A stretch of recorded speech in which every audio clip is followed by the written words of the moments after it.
Kenya Kwanza presidential candidate William Ruto has told off his Azimio la Umoja One Kenya competitors over their criticism of the polls body IEBC, saying they should allow the commission to prepare for the election without intimidation and threats. The leaders saying they had confidence in the polls body IEBC to deliver a credible election, imploring their competitors to focus on charming voters instead of attacking the commission. They spoke as their campaigns in Turkana County entered the second and last day today. Now we link up with our reporter Chemutai Goin. Chemutai, what is happening where you are currently? Well, Randy, we are in Lodwar town, which will be the area that the Kenya Kwanza team will hold its final meetings, with two meetings lined up here in Lodwar town. But at the moment, the Deputy President and the Kenya Kwanza team is headed to Kakuma. That is after first attending a church service at the St. James Church in Kakor, and later on he's expected to address rallies in Lokichogio and also this part of Lodwar. But then just listening into the speeches that he's already carried out in the areas that he's held rallies, the referee in the August 9th election continues to be at the center of the debate. On the side of Kenya Kwanza, them saying they have confidence in IEBC to deliver an election that to them will be free, fair, credible, will be verifiable. But on the other end of the stick, the Azimio la Umoja One Kenya are criticizing the commission.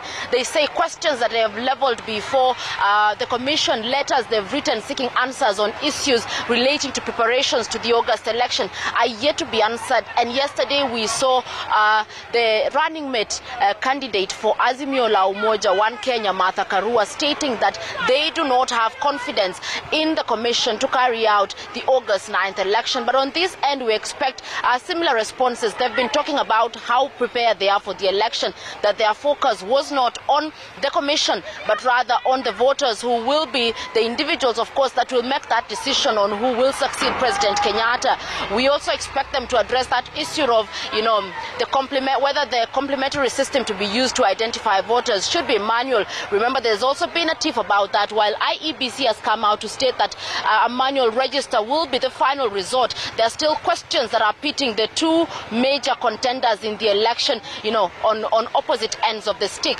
Besides that, of course, we expect the Deputy President to speak about issues that affect Turkana County. Yesterday, he addressed most of those issues, which of course are similar because he had campaigned in a different part of Turkana County. This time he will be in Turkana South, Turkana North and Turkana Central. And still in this region, issues of food and water are a major issue of concern. What efforts the government, which measures the government is putting in place to ensure that the individuals here are self-reliant? How can they tap into the potential of this region? There is River Tarkwell, there is Lake Turkana. How can water from those rivers and the lake be harvested to ensure that the residents here can have sufficient food, can have their livelihoods, built? There's also the issue of security, which is now one of the major issues that the leaders here want addressed. And we had the DP speaking in a previous meeting, stating that they will ensure there is sufficient police, there's sufficient security officers deployed,